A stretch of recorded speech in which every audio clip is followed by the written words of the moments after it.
Awesome. So Kendra, you were in our inaugural class of Marketing Legends in 2017. What's been going on in your world since then? Oh my goodness, that seems like so long ago. And I was just so honored. Poor Gina, when she called me, like I was cried like a little baby. I'm like, what? Oh my God, that's amazing. So yeah, gosh, so much has, evolved, and just in regards to marketing in general. And I think it's more about getting back to just the humanness of marketing versus the robotic. I think the days of, just automating and just, hitting, scheduling out content and checking boxes are so dead from like, 2017, and it really was dead for, some time. And then with what's happened over the last, almost 10 weeks now, it's even more so the need and want for that human connection. Yeah, I mean, I think obviously you've got an amazing background from a B2B sales and marketing perspective, and just the past few months have just completely turned B2B marketers' playbooks on their head. I mean, we usually leverage conferences, live events to engage with current and also get new customers. And, how have you been encouraging B2B marketers to be moving forward? What sort of tactics have you been encouraging them to try in this super uncertain new world? Yeah. It's so funny because I have been banging the drum for video for years and years and years, and dragging clients kicking and screaming in video. And it's just one of those things where I got a lot of, calls over like, all of our marketing budget was in, this show, and, what are we going to do? I'm like, do video. Doesn't mean you have to just stop. Do video and do a little virtual tour of whatever, your products and services, and do interviews. And so set up your own little mini trade show, right? Like, and whatever it is that you would have shared at the trade show, do through video, and bring people into the conversation and interview other people. And that, that's just, it gives people just little insights, scoop to what you're doing, and it just allows you to show up in a different way. I just was on a call just last week where someone's like, yeah, we're not going to be able to do, these two big shows, and we're just going to have to focus on next year. And I'm like, no, time out. Like, it's still a go this year. Just because you don't have some big promotion that, these big, the big trade shows, you can still show up. You can still, bring value to people and do it in a different, different way. And so just stepping people through that, getting comfortable, like the first couple of weeks was just getting people comfortable with, video and setting up audio and lighting, and making sure to, be, prepared for these conversations, and get comfortable with, being on camera. And so, and it's just been a lot of fun just guiding people, through that, through these weeks. But please, if you're listening and watching, do not just put everything on halt, right? We learned in 2008, 2009, that was a big mistake. And businesses learned back then, because that's what they did. They just halted everything. And when the economy turned back around, those that had marketed through the situation were able to have a quick start back into, they didn't have to ramp back up. And so that was a big learning from, the last downturn we had. And so please don't put things on halt, because it's just going to be harder for you to climb back up when things are, fully open. Yeah, kind of along those lines. I mean, I think I've seen a ton of articles out there about how, don't stop selling, keep getting out there. But there's also just, when you're on the receiving end, sometimes you just get that awkward note that's like, hope you're healthy and safe. It's so generic. So how have you been encouraging people to kind of keep selling, keep getting out there, but also just recognizing that it's just kind of a weird, awkward time. Like, nobody wants that cold call right now. So what kind of tips have you been giving to people around that type of thing? Yeah. Well, first of all, it should never feel like sales, right? Like, if it ever feels like sales, you're doing it wrong. And it always should be about just being a connector and problem solving, right? And so, immediately what we did as a team is we just went into checking our clients, just no agenda, no, trying to sell anything, just how are you doing and what do you need?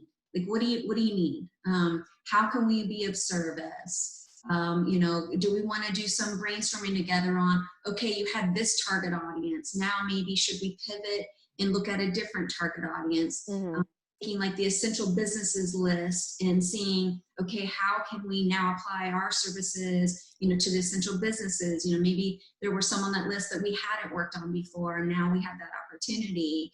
And so I was just really encouraging people just to hit the, restart button on, if we were to start our business tomorrow and brand spanking new business, who would we go after? What products and services, would we have to offer, and making adjustments. And it's just really a great opportunity just to listen. And so it's about just reaching out and just listening to, what people's needs are. And I know, like, for me, I've had so much fun over the last few weeks of jumping on many little video calls, like this. And I've met so many new people and have been invited. There's just so many little communities that have popped up. AMA has done a great job of serving up these virtual communities and great topics and speakers and highly engaged. And we've had more new people than we've had in a long time. So it's just been great to have more connectedness in that community. And then finding other, communities that have, spun up of, getting together for a variety of reasons. Maybe it's, a faith community, or maybe it's a leader community. And so going to those, like I had shared on LinkedIn, I said, what do you want to start, stop, and continue? Like, learnings from this. And one of the things that I want to continue is there is a leader a call that's on Fridays at noon. I'm like, oh, I want to continue this one because it was just very fruitful. Like, just the conversations and the realness that we were able to have on those calls. I want to continue to do those. Yeah, you mentioned just in general how you've been meeting almost like more people in this digital world. And I think a lot of people right now kind of feel this almost like, how do I network in this reality, especially thinking about a lot of the college students out there who are kind of left without a path forward, and a lot of job seekers. How have you, from both a sales perspective and a job seeking perspective, what networking tactics have you found that have been really effective and felt authentic to you, not, awkward or weird? Yeah. And I totally get it. I'm an extrovert, so I'll talk to you. I get that this can be awkward and uncomfortable, and especially if you're not comfortable, getting in front of, like a camera like that. And, it's just, pushing through, and just know that everyone else feels awkward and everyone else feels stressed, and finding a place where you can kind of start finding your tribe, and finding what I call mastermind groups, right? Just a collective, a group of people. And that's where all these little communities are popping up. It was just a collective, group of individuals that said, hey, I'm kind of needing this in my life right now. Do you want in? Like, oh, okay, yeah, I want in. And then like it grew with, 4 people, and, went to 15 and 20 and 20. Like, it just started organically growing because other people were like, well, I want to, join in that conversation. That conversation was, really helpful. And so looking, for those communities, and LinkedIn is a great way to, find those. And then don't be afraid to reach out to people. Like, now more so than ever, people are more available to talk and have conversations, and talk through anything that, they're kind of what they're guiding for, either, be it jobs or business development or, different things. I've seen way more people be open to accepting a call or video call than they ever have, because they have a little bit more, time on their hands.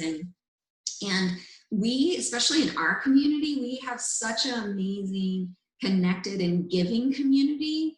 Like, don't be afraid to reach out and just, say like, hey, this is something, I'm interested in. I've, talked to several people that have been, laid off, and they were wondering about what it would look like, to, start up, a marketing, business. And, and I've taken many of those calls, and I'm happy to do so because someone did it for me 14 years ago.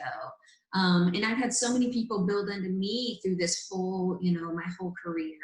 And so don't be afraid to reach out. You're not going to bother anyone. That's just a mindset thing that happens when we go to reach out, like, oh, I don't want to bother them. I know they're busy. Yeah, everyone's busy, but and it just, all it means is I can't maybe talk to you today, but like, maybe 2 weeks out, yeah, I can absolutely carve out 30 minutes with you, and I'm happy to do that. Mm-hmm.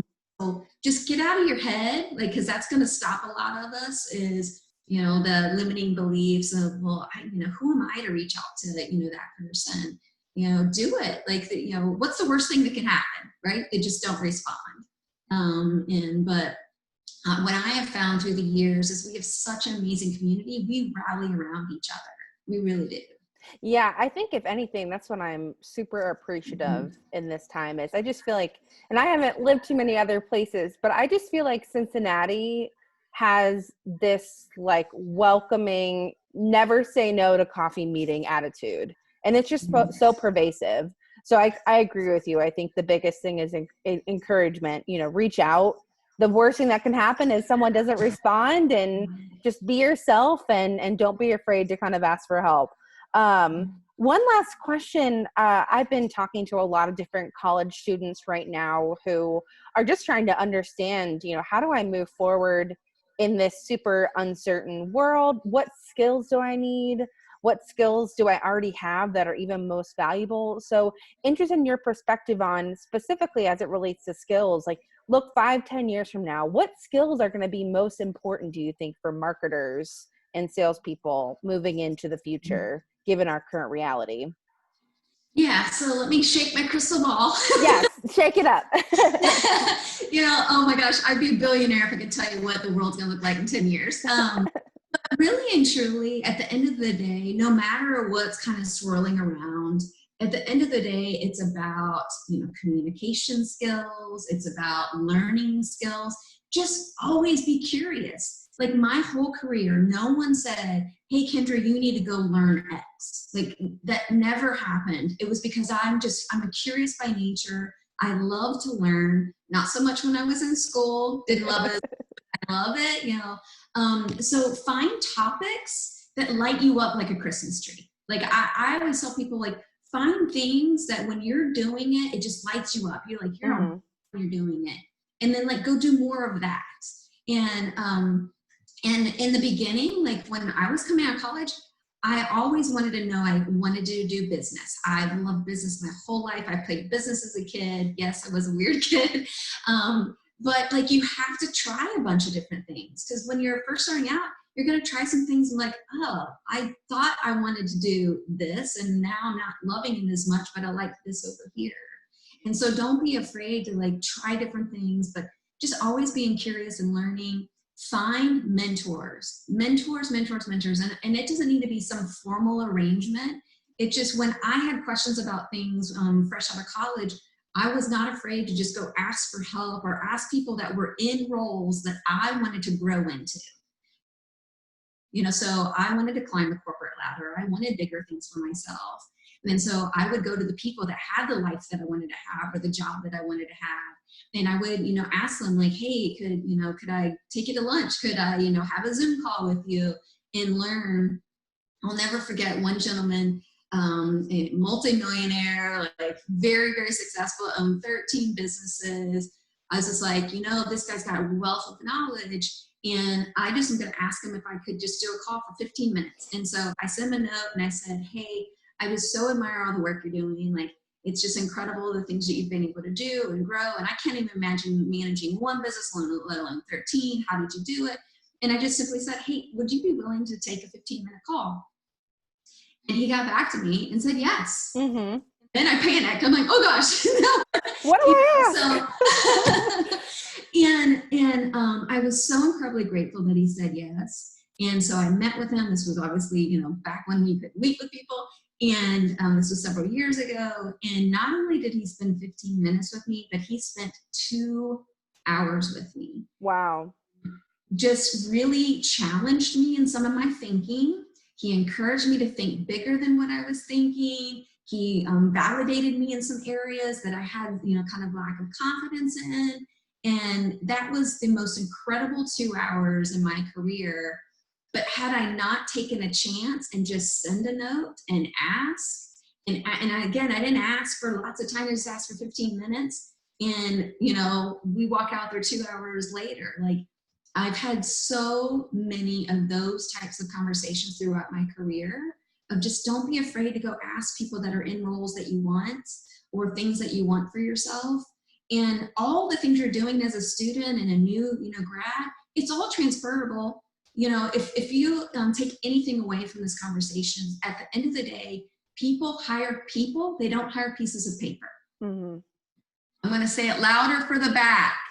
People hire people, we don't hire pieces of paper. So don't think for a minute that, oh gosh, I have nothing to offer. Yes, you do. You're a human being. You've got yourself through college. You've worked hard. You've probably got some cool projects that you could speak to.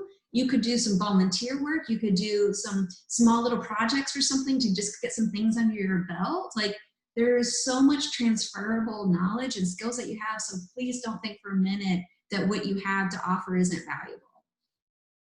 Awesome. Well, thank you so much for taking the time and helping us kick off our Pinnacle Awards. Really appreciate all of the insight and awesome advice that you've shared. Thank you so much. It was so good to connect today.